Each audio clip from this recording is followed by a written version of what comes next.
Hello guys, हमारा जो अभी कंटिन्यूस चैप्टर है वो चल रहा है केमिकल काइनेटिक्स। उसी का हम आज एक बहुत ही इंपॉर्टेंट टॉपिक डिस्कस करने वाले हैं, effect of temperature on the rate of reactions. मतलब टेम्परेचर कैसे इफेक्ट करेगा रेट ऑफ रिएक्शंस। हमने स्टार्टिंग में जब चैप्टर में स्टार्ट करने वाले थे तब भी हमने पढ़े थे, बहुत सारे इफेक्ट्स पढ़े थे जो रेट को इफेक्ट करते हैं, जैसे कंसंट्रेशन हुआ, टेम्परेचर हुआ, सरफेस एरिया हुआ, कैटलिस्ट, बहुत सारे ऐसे हम इफेक्ट पहले ही देख चुके हैं। कंसंट्रेशन का इफेक्ट हम पहले ही पढ़ चुके हैं ऑर्डर ऑफ रिएक्शन के अंदर। देखा था हमने, रेट जो होता है वो डायरेक्टली प्रोपोर्शनल होता है किसके, कंसंट्रेशन के। जितना ज्यादा हम कंसंट्रेशन लेते हैं उतनी ज्यादा उस रिएक्शन की रेट होती है। लेकिन आज के टॉपिक में हम डिस्कस करने वाले हैं effect of temperature on the rate of reaction. इसके अंदर हम बहुत ही अच्छा टॉपिक पढ़ने वाले हैं, अर्हेनियस इक्वेशन, जो एग्जाम में बहुत ज्यादा उससे रिलेटेड क्वेश्चंस को पूछे जाते हैं। तो इसीलिए हमें अर्हेनियस इक्वेशन को बहुत ही सही से देखना है और उसके क्वेश्चन को, इससे हमें जो आगे वाले एग्जाम में, जो आने वाले एग्जाम में, उसमें एक क्वेश्चन से रिलेटेड जो है वो छूटना नहीं चाहिए। ओके, तो आज का जो हमारा टॉपिक है वो effect of temperature.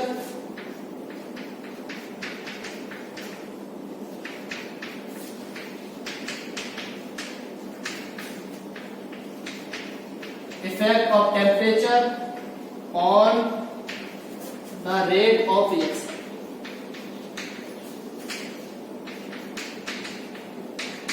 Effect of temperature on the rate of reaction, मतलब टेम्परेचर का क्या इफेक्ट पड़ता है रिएक्शन की रेट पर। तो हमने स्टार्टिंग में देखा भी था, कुछ ऐसी रिएक्शंस होती है, मोस्ट ऑफ, हम बोल सकते हैं मोस्ट ऑफ ऐसी रिएक्शंस होती हैं जो टेम्परेचर के साथ में उनका रेट जो होता है वो इंक्रीज होता है। कुछ ऐसी रिएक्शंस हैं जिनका रेट टेम्परेचर के साथ में कम हो जाता है। ठीक है, तो अगर आप इफेक्ट ऑफ टेम्परेचर देखते हैं तो इसके लिए दो मेथड्स हैं, दो रूल्स हैं, टू रूल्स हैं, जिससे हम डिसाइड करते हैं कि इफेक्ट जो होगा टेम्परेचर का क्या होगा रेट ऑफ रिएक्शन का। तो फर्स्ट जो है हमारे पास में वो मेथड है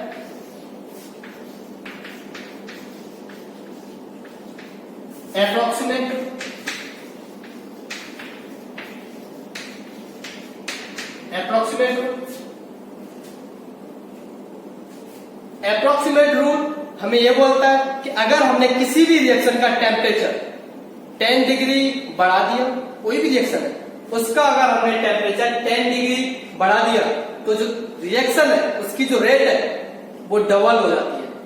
जैसे जैसे हम 10 डिग्री बढ़ाते जाएंगे टेम्परेचर रिएक्शन का तो उसकी रेट भी अपने आप डबल होती जाएगी। ठीक है, तो ये जो वैल्यू देता है हमें एप्रोक्सीमेट वैल्यू देता है, मतलब ऐसा होता नहीं है कि बिल्कुल ही एक्यूरेट डबल हो जाए, कुछ कम हो सकती है, कुछ ज्यादा भी हो सकती है। ठीक है ना, तो ये हमें बोलता है if 10 degree temperature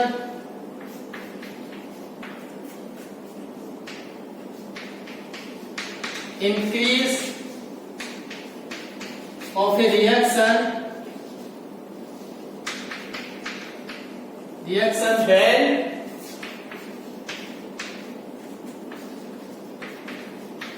rate of reaction becomes double। Okay, अगर हमने किसी भी रिएक्शन का जो टेम्परेचर है वो 10 डिग्री बढ़ा दिया तो उसकी जो रेट है वो डबल हो जाएगी। ठीक है, ये तो अप्रोक्सीमेट रूल है। अप्रोक्सीमेट मतलब ऐसा एक्यूरेट नहीं है कि कितना कांस्टेंट बढ़ेगा, मतलब रेट जो है वो कितनी बढ़ेगी। और हमें ये पता होना चाहिए जो टेम्परेचर है वो इफेक्ट किसको करता है, रेट कांस्टेंट को करता है। अरे अगर हम टेम्परेचर बढ़ाएंगे तो ऐसा हो नहीं सकता कि कंसंट्रेशन ज्यादा हो जाए, कंसंट्रेशन तो उतना ही रहेगा। ठीक है ना, हम पढ़ चुके हैं ना कि जो रेट होती है वो किस पर डिपेंड करती है, के और कंसंट्रेशन पर। तो रेट कांस्टेंट पर डिपेंड करती है और उसके कंसंट्रेशन पर डिपेंड करती है। तो कंसंट्रेशन तो उतना ही होगा। अगर हम टेम्परेचर राइज करते हैं तो क्या बढ़ेगा, रेट कांस्टेंट बढ़ेगा। ठीक है ना, तो जो रेट कांस्टेंट होगा वो डायरेक्टली किस पे डिपेंडेंट होगा, टेम्परेचर पे डिपेंडेंट होगा। जितना ज्यादा हम टेम्परेचर बढ़ाते रहेंगे उतनी ज्यादा रेट भी रिएक्शन की इंक्रीज करती रहती है। ठीक है, और अगर हमने 10 डिग्री बढ़ा दिया तो जो रिएक्शन की रेट है या जो रेट कांस्टेंट है वो डायरेक्टली डबल हो जाएगा। ठीक है ना, तो ये तो कहता है हमारा क्या, एप्रोक्सीमेट रूल्स। ठीक है, इसके अलावा भी एक अदर रूल है जो बहुत ही ज्यादा इंपॉर्टेंट है और वो इतना इंपॉर्टेंट है कि उससे क्वेश्चन ज्यादातर एग्जाम में आते ही रहते हैं। तो जो सेकंड मेथड है वो हमारे पास क्या है, अर्हेनियस इक्वेशन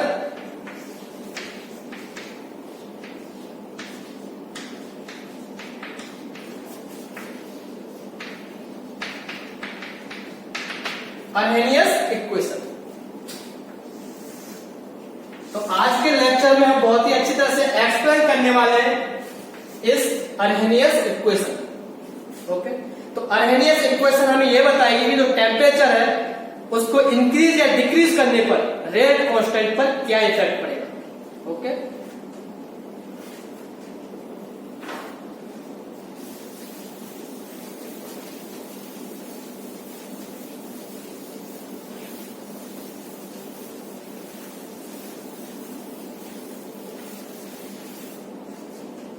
हमारे पास तो टॉपिक है अर्हेनियस equation.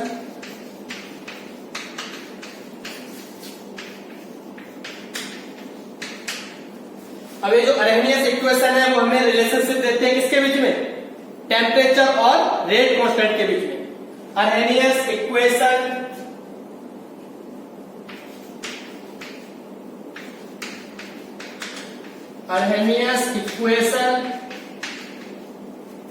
Give relationship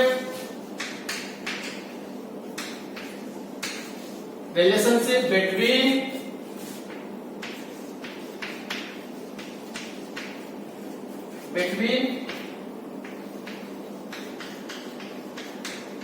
temperature and rate constant।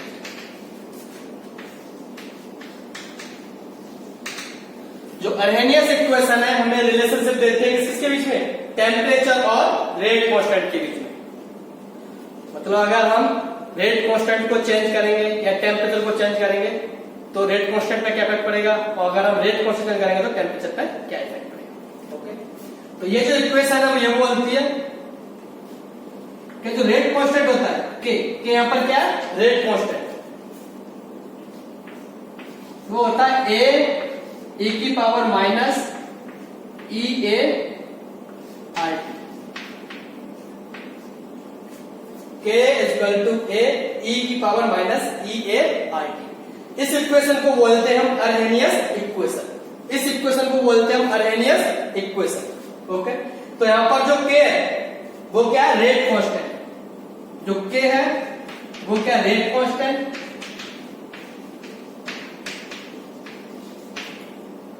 E तो मैं पहले से ही पता कांस्टेंट वैल्यू होती है, और ई ए जो है वो है एक्टिवेशन एनर्जी।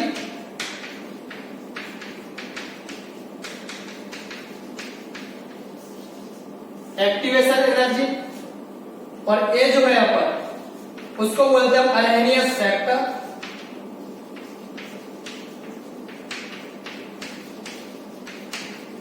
अर्हेनियस फैक्टर, इसको हम फ्रीक्वेंसी फैक्टर भी बोल देते हैं और फ्रीक्वेंसी फैक्टर। ओके, और ये जो टर्म है आर, इसको तो हम पहले से जानते हैं, क्या है, गैस कांस्टेंट।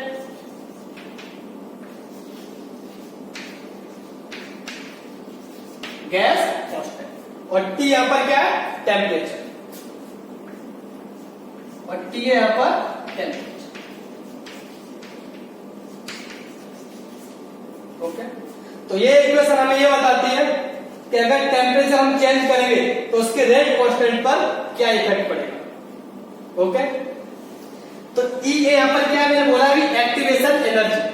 अब ये जो एक्टिवेशन एनर्जी है हम पहले से जानते हैं कौन सी एनर्जी होती है, अरे एक्टिवेशन एनर्जी वो एनर्जी होती है जो किसी भी रिएक्शन के लिए जरूरत होती है अगर हमें उस रिएक्शन को स्टार्ट करना है। ठीक है ना, उस रिएक्शन को अगर हमें स्टार्ट करना है तो हमें उसको कुछ एक्स्ट्रा एनर्जी देनी पड़ती है, उसी को बोलते हैं हम एक्टिवेशन एनर्जी। ओके, तो इस इक्वेशन से हम एक्टिवेशन एनर्जी को भी कैलकुलेट कर सकते हैं और अर्हेनियस फैक्टर को भी कैलकुलेट कर सकते हैं और यहाँ पर टेम्परेचर को भी कैलकुलेट कर सकते हैं। ठीक है, न्यूमेरिकल प्रॉब्लम्स को सॉल्व करने के लिए हमें डायरेक्ट इक्वेशन का यूज नहीं करना है, हमें इसकी लॉगरिथम वाली जो इक्वेशन है उसको उस फॉर्म को यूज करना है। ठीक है, तो हम इसकी लॉगरिथम फॉर्म को भी एक्सप्लेन करने वाले हैं।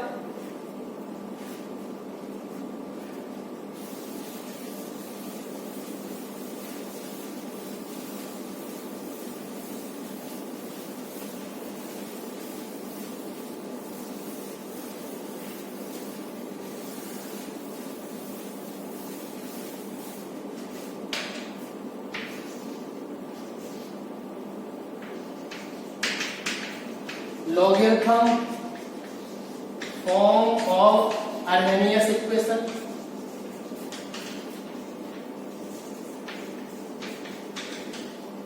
ओके, तो अभी हमने इक्वेशन देखी थी, Arrhenius इक्वेशन वो क्या थी, K equal to A e की power minus E A upon RT, यही था। अब हमें लॉगरिथम फॉर्म में लेके आना है इसको, दोनों साइड पर लॉग ले लेते हैं, और दोनों साइड पर जो लॉग ले रहा है उसका जो बेस है वो क्या है, ई बेस है, और जब ई बेस होता है लॉग का तो हम उसको नेचुरल लॉग बोलते हैं, तो ln इसको ले सकते हैं, तो ln के और ये ln a e की power minus E A upon RT।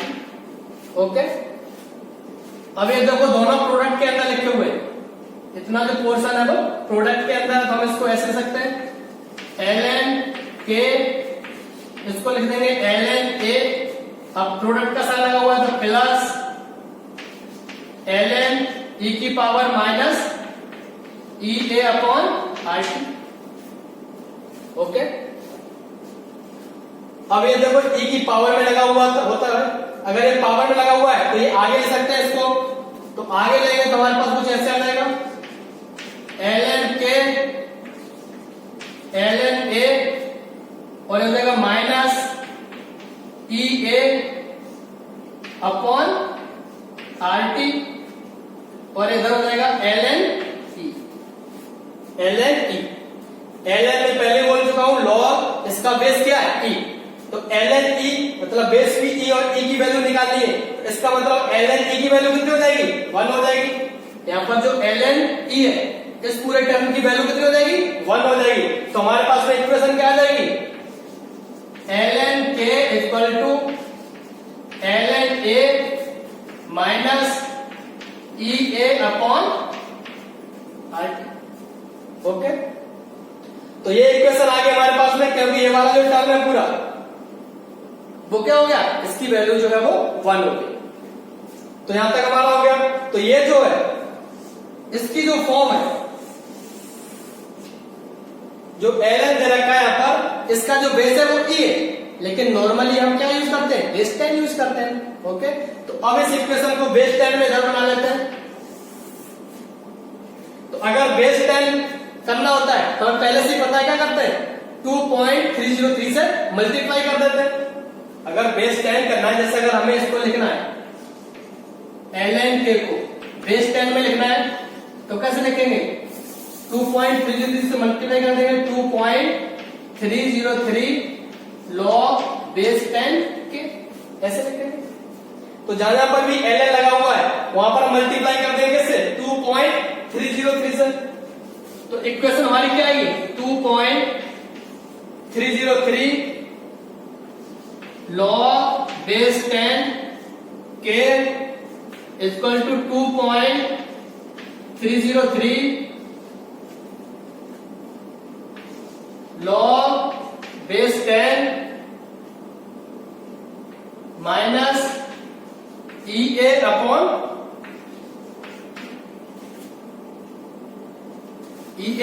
RT। Okay, अब देखो सही से लिख देते हैं इसको, माइनस के और ये a minus E A upon RT। तो अब यहां पर 2.303, इधर भी 2.303 क्या करेंगे, अरे डिवाइड करो इक्वेशन को, तो क्या आएगा यहां पर लॉग बेस 10 के, और इधर कितना आ जाएगा, log base 10 a minus E A upon 2.303 RT। Okay, ये जो इक्वेशन आई हमारे पास में, इसका जो बेस है वो क्या है, 10, तो log 10 K equal to log 10a minus EA upon 2.303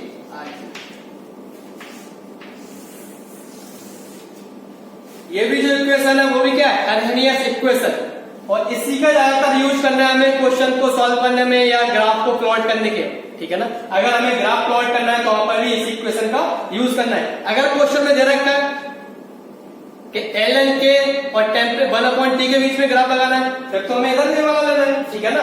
लेकिन अगर नहीं दिया हुआ है तो क्वेश्चन में इसी फॉर्मूले का यूज करना है, ठीक है ना। तो न्यूमेरिकल प्रॉब्लम में अगर यहाँ पर ये वाला लगा हुआ तो बहुत इजीली सॉल्व क्वेश्चन हो जाएंगे, ठीक है ना। तो हम यहाँ पे आप देख रहे हैं ये एक्टिवेशन एनर्जी और यहाँ पर ये टेम्परेचर और ये अर्हेनियस फैक्टर और के क्या है यहाँ पर रेट कांस्टेंट, ओके। तो इस इक्वेशन से हमें ये पता चल रहा है कि अगर हम यहाँ पर एक्टिवेशन एनर्जी को ज्यादा कर देंगे, एक्टिवेशन एनर्जी को ज्यादा कर देंगे तो के की वैल्यू क्या होगी, कम हो जाएगी, ठीक है ना। तो रेट कांस्टेंट जो है, रेट कांस्टेंट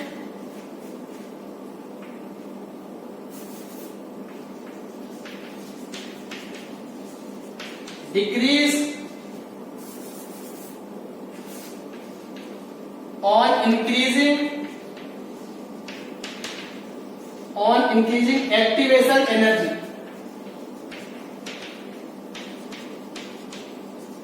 एक्टिवेशन एनर्जी, तो अगर हम यहाँ पर एक्टिवेशन एनर्जी को बढ़ा देंगे तो रेट कांस्टेंट जो होगा वो क्या होगा, कम हो जाएगा। इसीलिए अगर रिएक्शंस का एक्टिवेशन एनर्जी ज्यादा होता है तो वो रिएक्शन जो होती है वो स्लो होती है, उनकी जो रेट होती है वो बहुत स्लो होती है, ठीक है ना।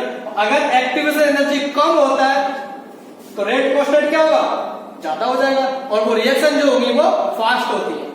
तो हमें अर्हेनियस इक्वेशन जो है ये बताता है कि रिएक्शंस का अगर एक्टिवेशन एनर्जी ज्यादा रिएक्शन स्लो, अगर एक्टिवेशन एनर्जी कम तो रिएक्शन फास्ट, ओके। और टेम्परेचर का भाई पता ही है, अगर टेम्परेचर जितना ज्यादा बढ़ेगा उतनी ज्यादा क्या होगी, रेट कांस्टेंट की वैल्यू होगी, क्योंकि अपॉन में आ रहा है, ठीक है ना। तो जितना ज्यादा टेम्परेचर होगा उतने ज्यादा रेट कांस्टेंट होगा और रिएक्शन की रेट ज्यादा होगी और रिएक्शन जो है वो फास्ट होगी, ठीक है, ओके। तो अब क्या करना है हमें, इन दोनों के बीच में एक ग्राफ प्लॉट करना है। जो जेई एडवांस वगैरह के एग्जाम होते हैं या फिर नीट वगैरह के एग्जाम है उनमें ये ग्राफ बहुत ज्यादा पूछा जाता है इससे रिलेटेड, ठीक है ना। तो अब हम ग्राफ प्लॉट करने वाले हैं log 10 k वर्सेस 1 टाइम के बीच में, okay.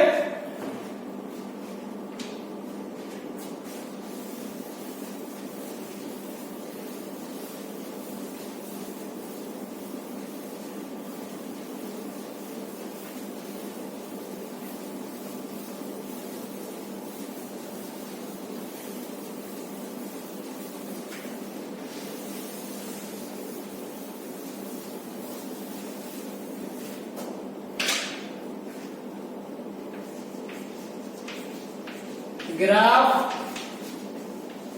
Between log 10 k versus 1/t। और ये जो 1/t, ये t जो है वो क्या है, टेम्परेचर, ओके। तो अभी हमने इक्वेशन देखी थी, क्या थी हमारे पास में, log 10 k equal to log 10a minus EA upon 2.303 RT, okay. तो इस इक्वेशन को हम ऐसे भी लिख सकते हैं, log 10k equal to minus EA upon 2.303 RT plus log 10, okay. अब ये जो हमारे पास फॉर्म बन गई किसकी, y equal to mx plus c, और ये जो इक्वेशन होती है y equal to mx plus c straight line की इक्वेशन होती है, बिल्कुल इसी फॉर्म में ये वाली इक्वेशन आ रही है। इसका मतलब यहां से कौन सी क्या आएगा, स्ट्रेट लाइन आएगी, और ये भी स्ट्रेट लाइन की फॉर्म है, ठीक है ना। तो अगर हम y एक्सिस पर log 10 k लेते हैं और x एक्सिस पर 1/t लेते हैं, t मतलब यहां पर टेम्परेचर, तो इंटरसेप्ट क्या होगा, log 10a, ओके। और यहां पर जो स्लोप होगा इसका भी कैसा होगा, अरे नेगेटिव स्लोप होगा, क्योंकि इतनी जो वैल्यू क्या होगी, स्लोप की होगी, m जैसे यहाँ पे दिखा रहा। तो ग्राफ प्लॉट करते हैं।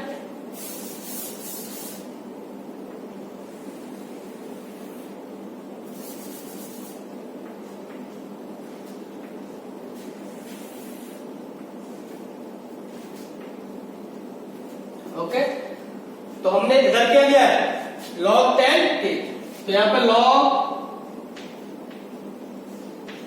बेस 10 k इधर ले लिया, और x एक्स पे ले लिया हमने 1/t,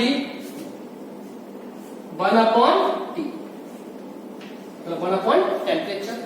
ओके, तो यहां पर जो स्लोप है वो क्या है, नेगेटिव स्लोप। स्लोप की वैल्यू कितनी होगी, इतनी होगी। ये जो वो क्या है, स्लोप है। अगर हम यहां पर ग्राफ को ड्रॉ करते हैं तो कुछ ऐसे आएगा। ऐसा इसलिए आया क्योंकि यहां पर नेगेटिव स्लोप था, तो इसका भी नेगेटिव स्लोप के साथ में आएगा ग्राफ। और ये वाला जो पॉइंट है वो क्या हो जाएगा, log 10 ये इंटरसेप्ट हो गया। अगर हम इसको थीटा लेके चलते हैं, ओके, अगर हम इसको थीटा लेते हैं तो जो स्लोप है इसका वो क्या हो जाएगा, ये तो हमारे पास में है ही है, -EA/2.303 r, और ये हम पहले से जानते हैं क्या होता है, tan थीटा। ओके, तो स्लोप जो होगा वो -EA/2.303 r equal to tan theta. तो ये कुछ वैल्यू आ जाएगी यहां पर, और ये 1/t। तो यहां से हमें पता चला कि थीटा की वैल्यू पता है।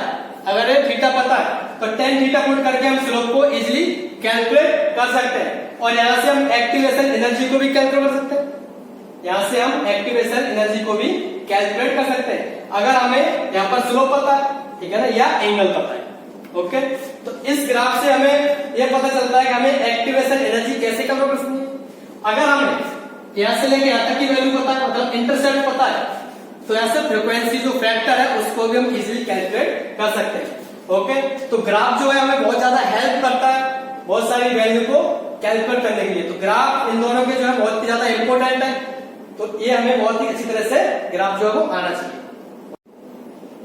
ओके, तो हमारा ये ग्राफ आ गया log 10 वर्सेस 1/t के बीच में। तो हमने यहां पर देखा है, अगर ये थीटा एंगल है तो थीटा की वैल्यू पुट कर देंगे हम यहां पर इजीली। ओके, तो यहां से स्लोप पता चल जाएगा। अगर स्लोप की वैल्यू रखी है तो वहां पर एक्टिवेशन एनर्जी को कैलकुलेट कर लेंगे।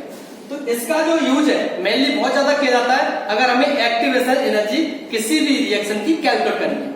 ज्यादातर रिएक्शन में अगर हमें एक्टिवेशन एनर्जी को कैलकुलेट करना होता है तो इस ग्राफ से या फिर इस फॉर्मूला का हम यूज करते हैं।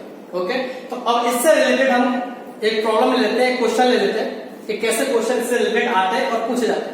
ओके,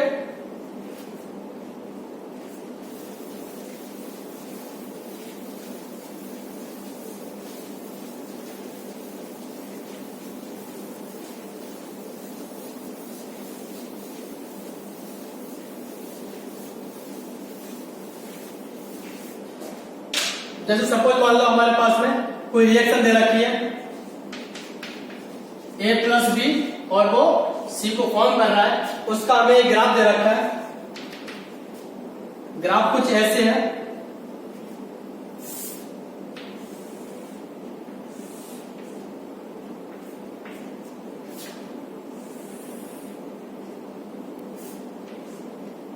और ये वाला जो एंगल है वो 60 डिग्री दे रखा है, और यहां पर दे रखा है उसने log 10 k वर्सेस 1/t। इस रिएक्शन के लिए उसने ये वाला ग्राफ दे रखा है और पूछ रहा है वो फाइंड E, मतलब एक्टिवेशन एनर्जी को वो यहां से कैलकुलेट करवा रहा है। केवल उसने यहां पर ये वाला एंगल दिया है देखो 60 डिग्री। ओके, तो हमारे पास में पता है कि जो स्लोप होता है वो क्या होता है, tan थीटा। अगर हम स्लोप लेते हैं क्या होता है, tan थीटा, यही होता है। तो tan थीटा हमारे पास यहां पे ले लेते हैं, ये किसके इक्वल हो जाएगा, अरे स्लोप tan थीटा किसके इक्वल होता है, माइनस EA अपॉन 2.303R, इसके इक्वल होता है। अब हमें ये पता है जो एंगल थीटा होता है वो ये वाला नहीं होता, ये वाला एंगल होता है, यहां से लेके यहां तक। तो अगर ये 60 है तो इधर वाला एंगल कितना हो जाएगा, 120 हो जाएगा। तो हम यहां पे वैल्यू को पुट कर देते हैं, tan 120 equal to minus EA upon 2.303R। Okay, तो tan 120 की वैल्यू कितनी होगी, माइनस √3 माइनस √3, ये वैल्यू हो जाएगी किसकी, tan 120 equal to minus EA upon 2.303R, इतना आ गया। अब माइनस से माइनस तो कट हो जाएगा। ओके, तो अब EA जो EA है वो कितना हो जाएगा, रूट ये भी इधर पहुंच जाएगा इंटू 2.303 और ये R तो यहां पर गैस कांस्टेंट है तो इसकी वैल्यू पुट कर सकते हैं हम यहां पर। तो EA इक्वल टू √3 की वैल्यू कितनी होती है, अप्रोक्सीमेट कितनी होती है, 1.73, पता होना चाहिए आपको ये। तो √3 की वैल्यू पुट कर दी हमने इंटू 2.303 इंटू गैस कांस्टेंट कितनी वैल्यू होती है, 8.314 हमने यहां पर कर दिया। जैसे इसको सॉल्व करेंगे मल्टीप्लाई करेंगे, अप्रोक्सीमेट वैल्यू कितनी आ जाएगी, मल्टीप्लाई करके देखो अप्रोक्सीमेट आएगी 33.1 के अप्रोक्सीमेट। ओके, तो एनर्जी है तो इसकी यूनिट क्या हो जाएगी, जूल, मतलब इसकी जो एक्टिवेशन एनर्जी है वो कितनी होगी, 33.1 जूल पर मोल। ओके, तो ऐसे कुछ क्वेश्चन है जो एग्जाम में पूछे जाएंगे आपसे, और ये ग्राफ वगैरह दे रखा होगा, कुछ डेटा दे रखा होगा और वहां पर एक्टिवेशन एनर्जी को वो कैलकुलेट करवाएंगे, ठीक है ना। और अगर एक्टिवेशन एनर्जी दे रखी होगी तो वो स्लोप को पूछ सकता है या थीटा की वैल्यू पूछ सकता है। तो ये सब वैल्यू जो है वो ग्राफ से रिलेटेड है, जो क्वेश्चन बहुत ज्यादा एग्जाम के अंदर पूछे जाते हैं। ओके, तो अरेनियस इक्वेशन से रिलेटेड जो भी और आगे प्रॉब्लम होंगी हम उनको और सॉल्व करेंगे और क्वेश्चंस को सॉल्व करेंगे जिससे ज्यादा प्रॉब्लम हमारी इससे रिलेटेड ना आए। ओके, तो आज का जो हमारा लेक्चर है यहीं पर समाप्त होता है, नेक्स्ट लेक्चर में फिर से आएंगे। Okay, thank you.